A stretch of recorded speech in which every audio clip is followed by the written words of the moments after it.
Hello. Today we are going to talk about project management fundamentals for youth.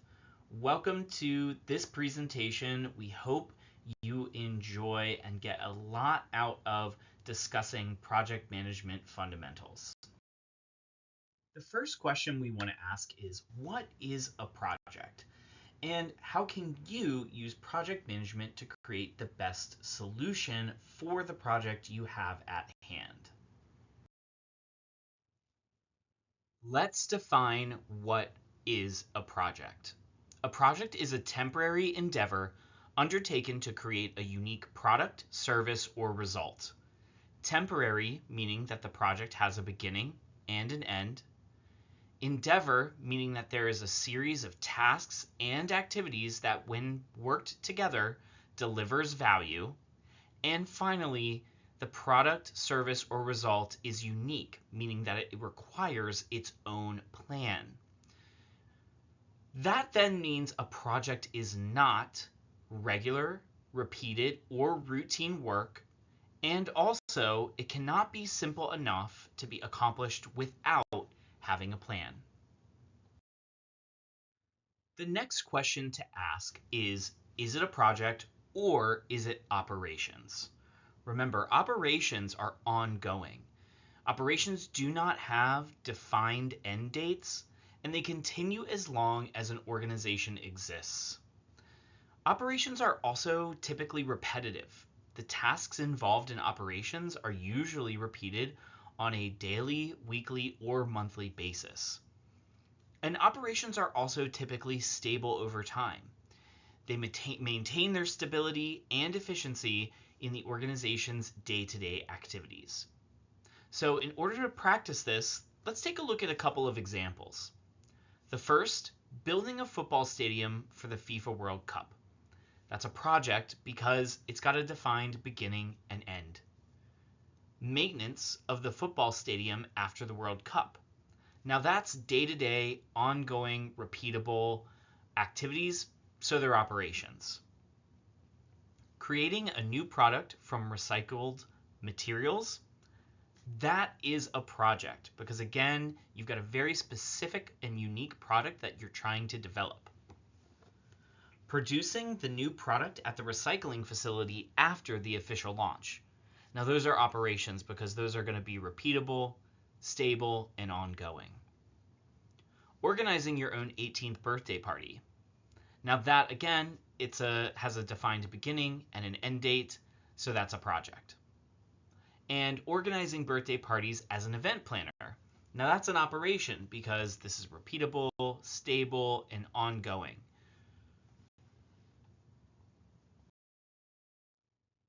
Let's talk about purpose. This is a great way to determine whether or not we're talking about a project or operations.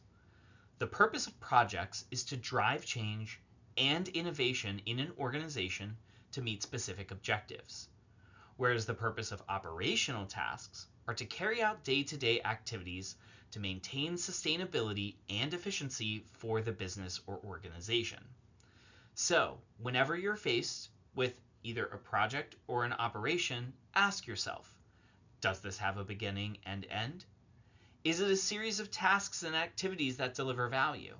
And does it require its own plan? If the answer is yes to all of those questions, you are definitely working on a project.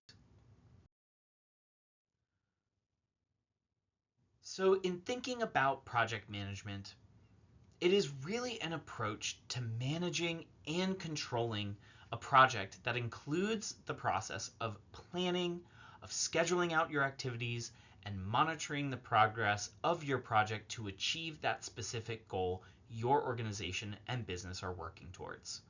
This is a set of knowledge, of skills, of tools, and techniques that help to ensure that all aspects of the project are successfully planned and completed on time, at an appropriate level of quality, and within the budget you've been given. Effective project management is essential for organizations to successfully execute important initiatives. And in today's ever-changing, fast-paced business environment, project management is more crucial than ever. And at the core, project management truly is how organizations execute when it really matters. So you might be asking yourself at this point, okay, I get it. Project management is great, but why does it matter to me? I'm a student. I'm probably not going to be entering the workforce anytime soon. Why do I care? Knowing project management skills and techniques will help to teach you the critical skills that you need within your day to day life, such as time management, organization, and problem solving. These are all essential for your own academic success and your potential future careers. Project management helps you set goals. It helps you set these realistic, actionable plans to achieve anything you want and foster a sense of accomplishment and motivation along the way.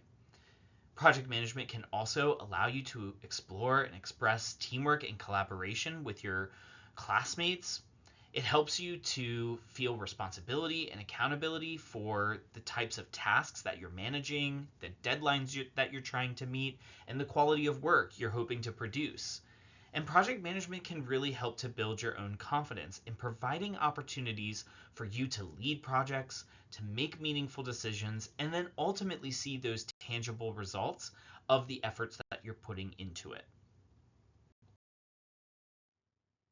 Project management at the core of it is really all about the people. So let's start there. Who is involved and what are the processes? The first person is the project sponsor. A project sponsor is an individual who provides support and or obtains funding for the project. And that's pretty important. Someone who has a vested interest in the success of this project. Now, the project manager is really super important as well because they work with the team to develop a schedule and discuss the potential risks that could be involved in taking on the project. The project manager is also responsible for ensuring that the project is completed on time, within budget, and on the stated schedule. The team members, who are appointed individuals and or volunteers who work together to complete project tasks and deliverables. They are also really critical members of your team. And finally, stakeholders. Stakeholders are individuals or organizations that have an interest, either positive or negative, in the project's execution and the outcomes. This is probably the most important slide in this entire presentation because it shows you all of the core project management processes and how they interrelate and work together to help you from starting your project to closing. The first process is really about initiating. In this process, you'll be defining project goals, you'll be identifying your stakeholders, you'll be gathering information to understand the requirements of your project, and you'll use all of that information to develop a project charter. Next, once you've developed your project charter, you'll move into the planning process. Here's where you're going to create your project plan. This is the place where you'll define scope, you'll take a look and develop your schedule, you'll also consider your budget. This is also the part of the process where you'll identify risks and the mitigation strategies that you might employ along the way. Now, the next part of the phase is executing.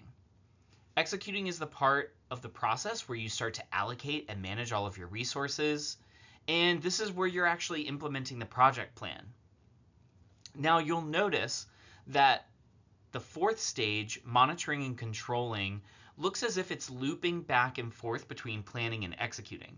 And that's important because monitoring and controlling happens throughout the planning and executing process. This is the place where you'll track your progress, you'll measure key performance indicators, you'll manage the different changes that arise, you'll help to ensure the quality of your overall project, and you'll revisit your project plan when you need to in order to make some of those changes that are necessary. Finally, once you are satisfied with the end result of your project, you'll move to closing. Closing is where you finalize those deliverables and obtain your stakeholder approval. You will document all of the lessons learned, and you'll finalize and celebrate. That's really important to celebrate, because without a celebration, there's no way that you'll be able to finish off the project in the best way possible. Okay, let's dig into the initiating process. This really is the most critical part of the process, where your project goals are defined and the why is truly identified. In the initiating process, you determine and decide what product or service is being developed. You collaborate and clarify the project need, and you gather any information to help you understand the requirements of the project by answering the what, the when, the how, and the why questions.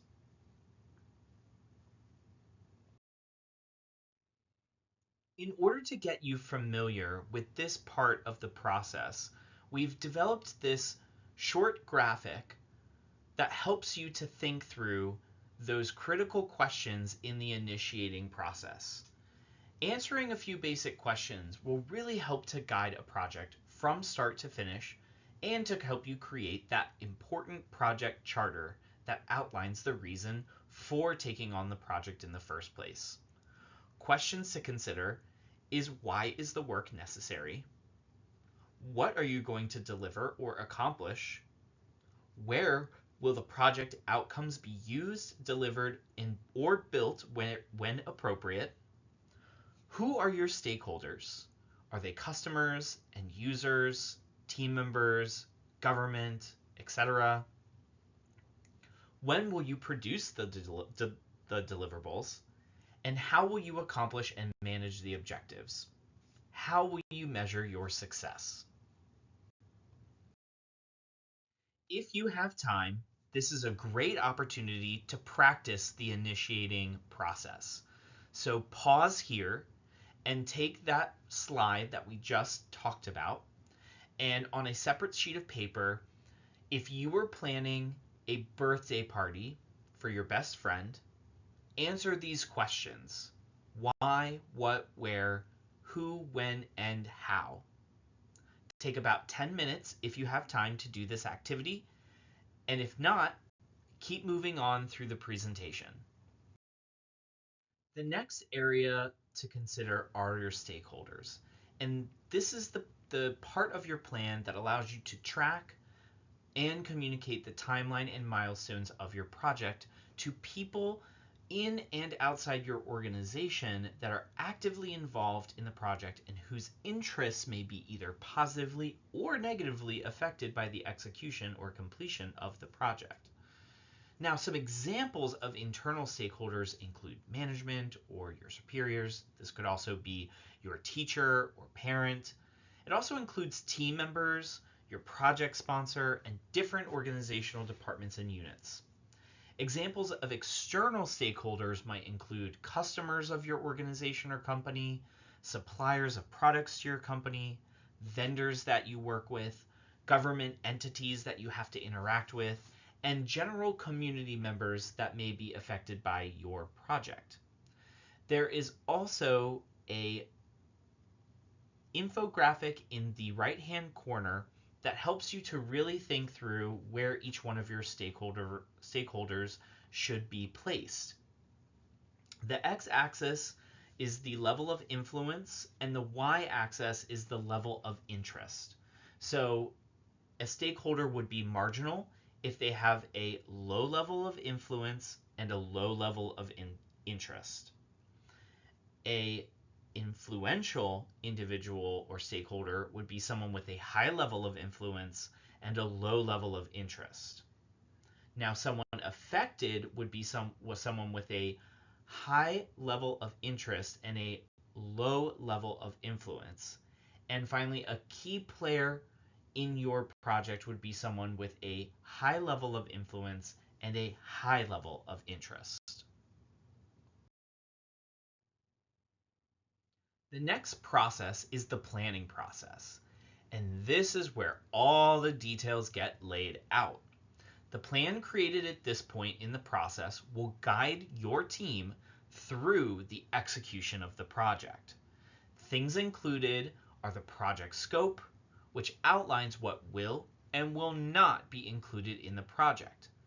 It also includes a budget, the team roles, the milestones you hope to reach, and deadlines associated with your project. This is the process where it is also important to think about the potential risks and create a plan to mitigate those risks or make sure that they minimize the opportunity to happen. A stakeholder management plan is also a part of this planning process, and a communication plan. So, planning process involves organizing and identifying the components of a project, and the project manager and the team work collaboratively to develop the scope of work, create what's called a work breakdown schedule, which we'll talk about later, identify resources, estimate the time needed to accomplish specific tasks, and recommend major deliverables along the way. Let's talk about project scope. Scope is a project's boundaries and what work will be done during the project lifecycle. The scope defines the project's parameters and establishes what is called a baseline for measuring success. Scope provides a common understanding of project expectations, what will and what will not be done. In other words, what is in scope and what is out of scope. So going through this process will allow you to produce what's called a scope statement. Now, a scope statement clarifies and expands the information that was originally produced in the project charter, but also adds additional and important information as part of the planning process. These will include the constraints of the projects, the assumptions of your project, the risks that you may have to mitigate with your project, and the boundaries of your project. That includes what will and will not be a part of this project. And finally, what is called user acceptance criteria. User acceptance criteria is what the stakeholders will accept as completed deliverables. Let's dig into the project work breakdown structure, otherwise known as the WBS.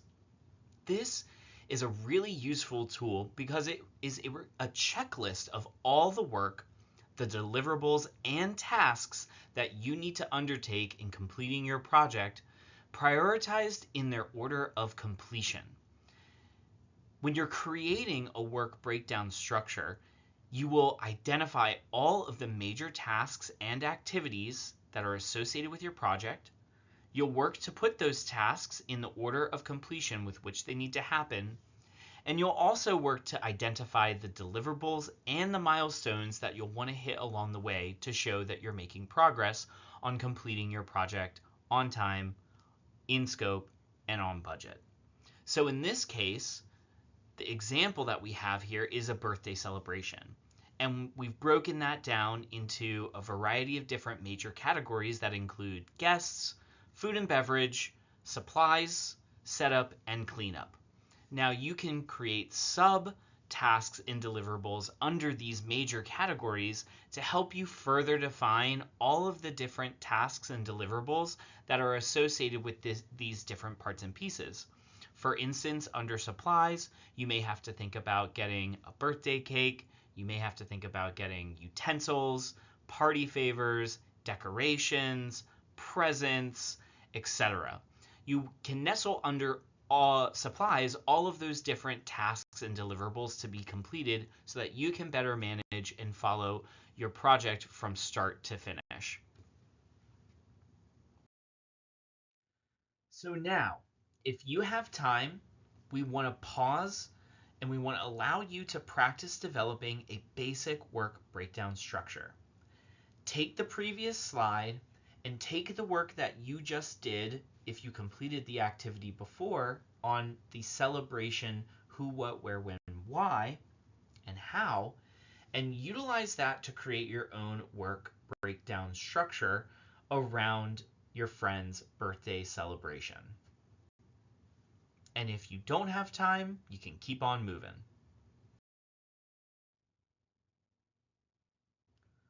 The next part of project management planning is developing your project schedule. This is where you plan, track, and communicate the timeline and milestones of your project. The easiest way to determine the schedule is to ask these three questions. First, when should each task and deliverable be completed? Second, who is responsible for each deliverable and task? And third, is it realistic to complete the work in the estimated time frame? The next part of the planning process is all around communication. It is the most powerful tool you have to ensure that all stakeholders are heard and considered throughout the duration of your project. Now, what are some of the steps for effective communication, you may ask? The first is to listen. You must focus and be patient to make sure everyone feels heard and included in the process. Make a list of all the different individuals and groups who need to both hear from you and to be heard. Be an ally. Advocate for all voices to be included in the process. Make sure you are documenting everyone's input so that you can refer to it when necessary. Create safe spaces for open dialogue so your team can feel like their opinions and their ideas matter and are heard. And also celebrate our differences. We are all different and we think differently.